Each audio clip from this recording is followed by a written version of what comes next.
ભાવનગર લઠ્ઠાકાંડમાં 9 થી વધુ મોત અને 70 થી વધુ દર્દીઓ હોસ્પિટલમાં દાખલ થવાની ઘટના બાદ મહિલા કોંગ્રેસના આગેવાનો સરટી હોસ્પિટલ પહોંચ્યા હતા। આગેવાનોએ દર્દીઓ અને તેમના પરિવારજનોની મુલાકાત લઈ સાંત્વના પાઠવી હતી। ત્યારે રાજ્યમાં દારૂબંધીના કડક અમલ સામે સવાલો ઉઠાવતા કોંગ્રેસે આ મામલે નિષ્પક્ષ ઉચ્ચસ્તરીય તપાસ, મૃતકોના પરિવારોને યોગ્ય વળતર, દર્દીઓને વિનામૂલ્યે શ્રેષ્ઠ સારવાર તેમજ જવાબદાર બુટલેગરો અને બેદરકાર અધિકારીઓ સામે કડક કાર્યવાહી કરવાની ઉગ્ર માંગ ઉઠાવી છે।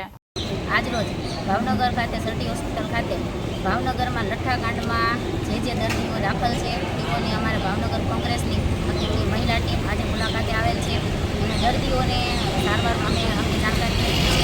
અમે લઠ્ઠાકાંડમાં દારૂની બાબતે પૂછપરછ કરેલ છે અને દર્દીઓની સારવાર કઈ રીતે ચાલી રહી છે તેની પૂછપરછ કરી છે।